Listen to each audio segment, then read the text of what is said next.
खंडनीय या परिवर्तनशील हो जाएगा तो परमात्मा के अपरिवर्तनीय होने के सिद्धांत के विरुद्ध होगा। गीता में पुष्टि हुई है कि परमात्मा के खंडों का शाश्वत सनातन अस्तित्व है, जिसे क्षर कहा जाता है, अर्थात उसमें भौतिक प्रकृति में गिरने की प्रवृत्ति होती है।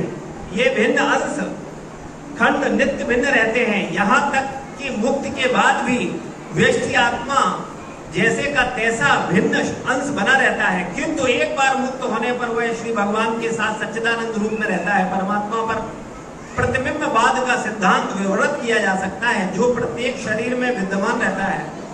वह व्यष्ट जीव से भिन्न होता है। वह आकाश का प्रतिबिंब जल में पड़ता है तो प्रतिबिंब में सूर्य, चंद्र तथा सारे तारे सभी कुछ दिख रहते हैं।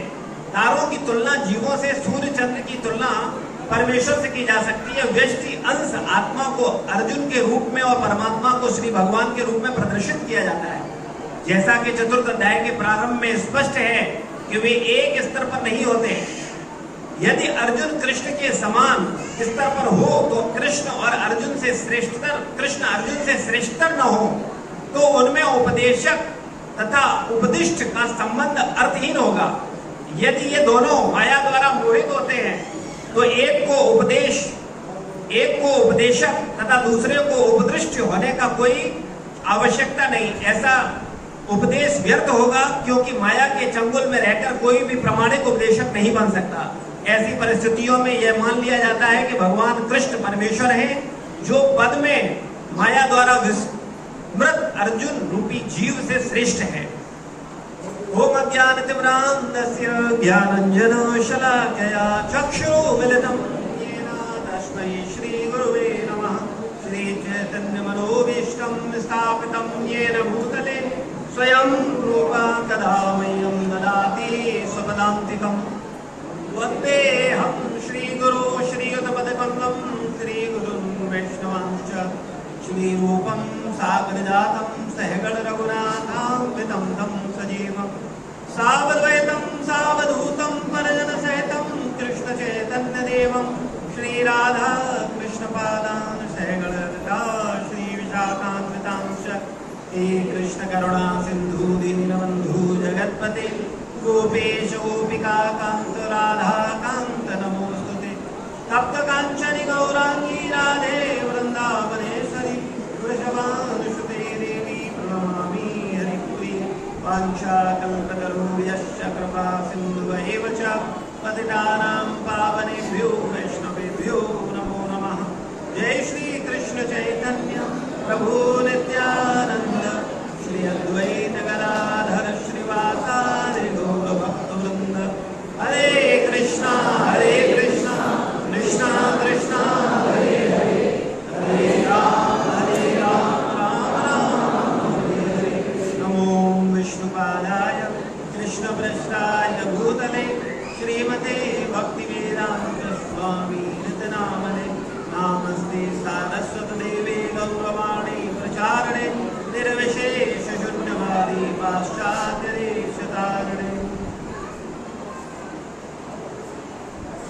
हरे कृष्णा। इस श्लोक का अर्थ हमारे साथ साथ बोलिए, फिर हम लोग इस पर चर्चा करते हैं।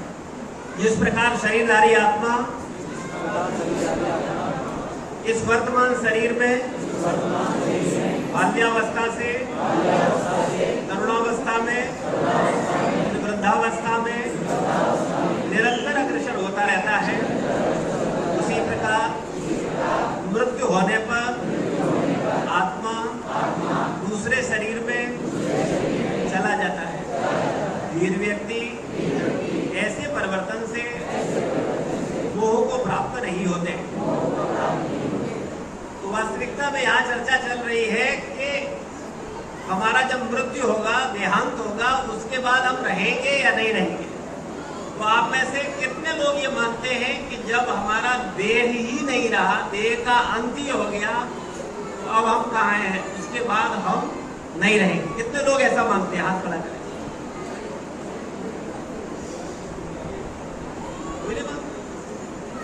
और कितने लोग मानते हैं कि शरीर छोड़ने के बाद, देह का अंत होने के बाद हम रहेंगे?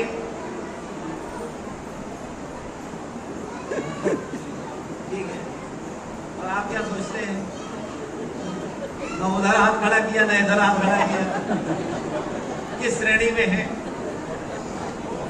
तो भैया समझना चाहिए क्या असलियत है, क्या वास्तविकता है। अच्छा, कुछ लोगों को हवा में हाथ खड़े कर दिए, उनसे पूछा जाए कैसे रहोगे, या तुम्हारा शरीर वैसा कुंड पहुंच गया और उसमें घी तेल लगा करके आग लगा दी गई, तो बचा क्या? कुछ बचेगा क्या?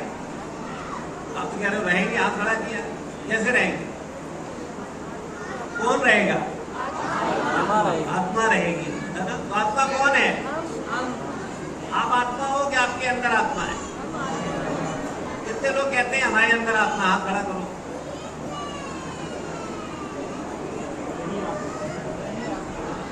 ये सब मूर्ख है, ठीक है ना?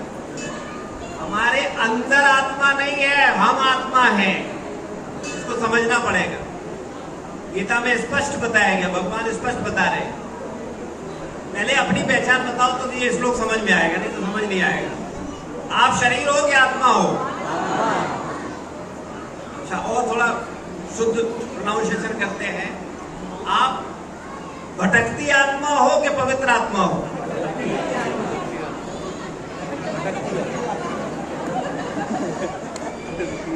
आप लोग ईमानदार लोग हैं। भटकती आत्माएं दूसरों को परेशान करती हैं या सेवा करती हैं? तो आप लोगों को सेवा करते हो कि परेशान करते हो?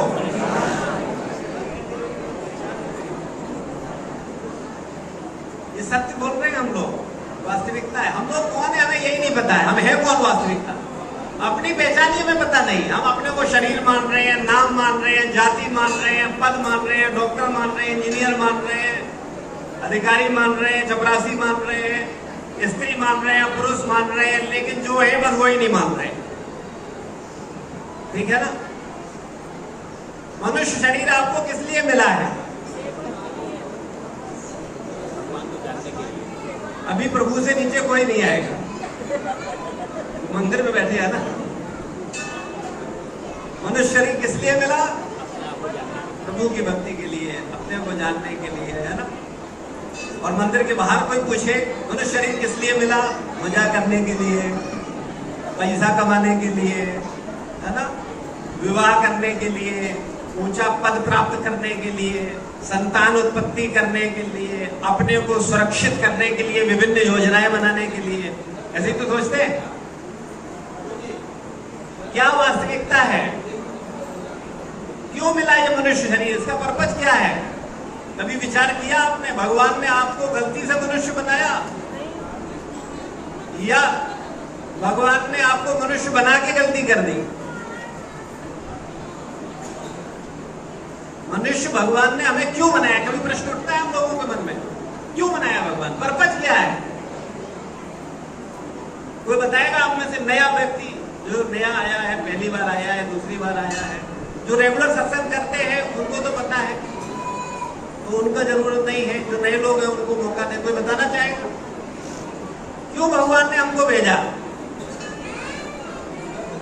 पर्पज ऑफ लाइफ क्या है? जीवन का उद्देश्य क्या है?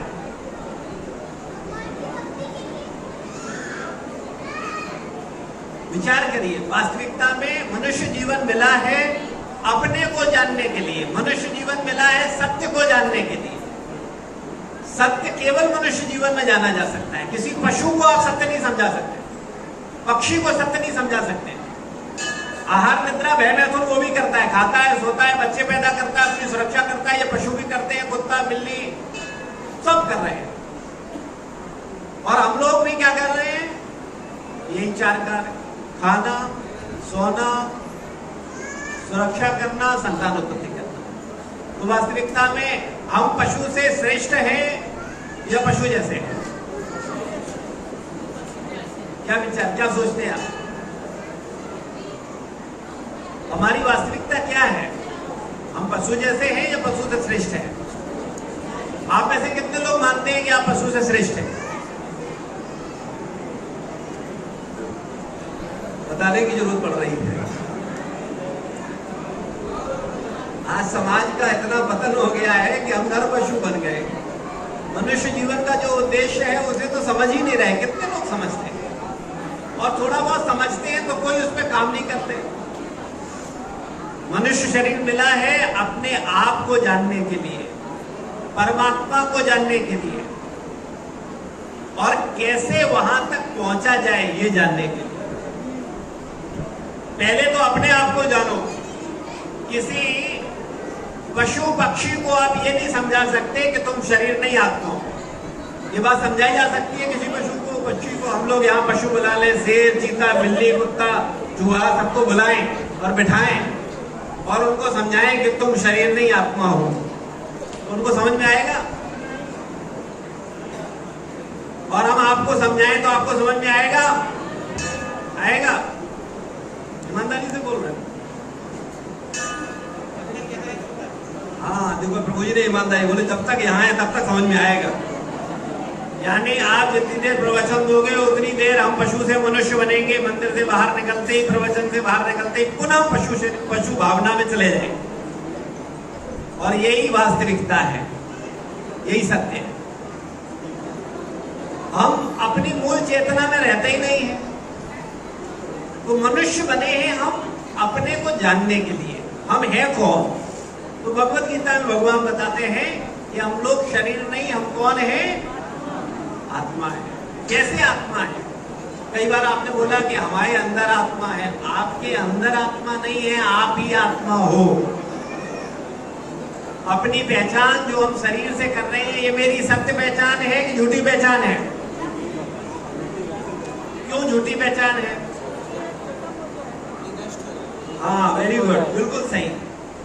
ये नष्ट हो जाएगा। जो कुछ समय पहले नहीं था और कुछ समय बाद नहीं है, इसका मतलब वो सत्य।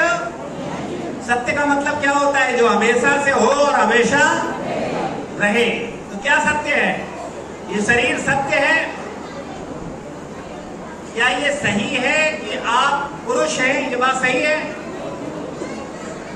क्या आप स्त्री हैं, माता हैं? ये बात सही है?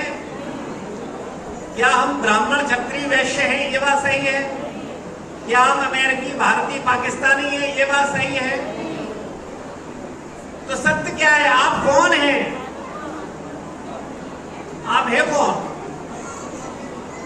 अब बहुत से लोगों का आधे से ज्यादा जीवन निकल चुका है, लेकिन उन्हें यही नहीं पता वो है कौन।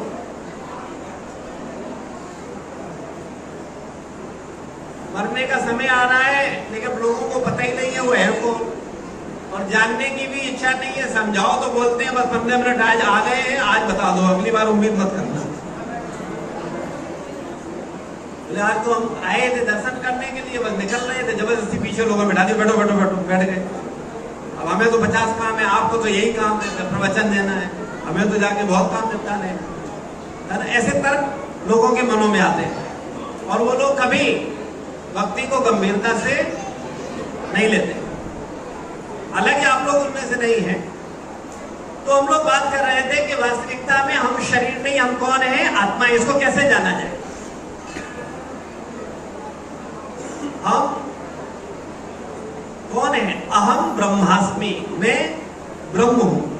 कैसे मैं ब्रह्म हूं? तो अपने आप को आज पहचान लो, तब ये श्लोक समझ में आएगा कि बात चल क्या रही है। संसार में दो शब्द हैं, एक मैं और मेरा। मैं से मेरा आता है कि मेरा से मैं आता है? मैं से मेरा। यानी मैं है तो मेरी पत्नी है, मेरा बच्चा है, मेरा घर है, मेरा परिवार है। और अगर मैं नहीं है तो मेरा नाम की कोई चीज नहीं है। ठीक है? तो ये मैं अलग है और मेरा अलग है या एक ही है? अलग अलग। अभी अगला प्रश्न, ये शरीर जो है ये मैं है कि मेरा है? आप ऐसे कितने लोग बोलते हैं ये शरीर मेरा है? ठीक है। और कितने लोग बोलते हैं शरीर मैं है?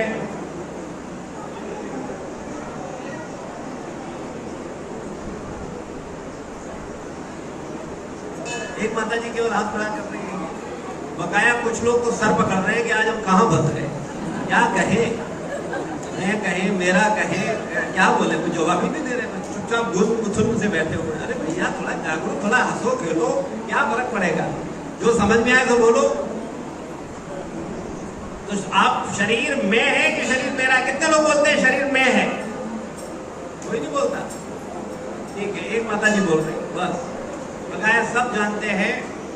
ज्यादातर लोगों ने तो खड़ा किया कि शरीर मेरा है, ठीक है, और कुछ लोग फिर न्यूट्रल है। ये न्यूट्रल लोगों को मैं कई बार समझ नहीं पाता हूं कि ये शरीर यहां है कि कहीं और चले गए हैं, क्या है, या ये कुछ समझ नहीं पा रहे हैं। बैठे तो हैं लेकिन कुछ सेंस में नहीं है। भाई अरे भाई, यह तो व्यक्ति हाँ करेगा या व्यक्ति ना करे, और वो कुछ नहीं कर रहा है, इसका मतलब क्या है? डिसाइड नहीं कर डिसाइड नहीं कर पा रहा क्या कहे। ठीक है, कंफ्यूजन की स्थिति में है, कोई बात नहीं, तो हम लोग समझते हैं ये शरीर मेरा है।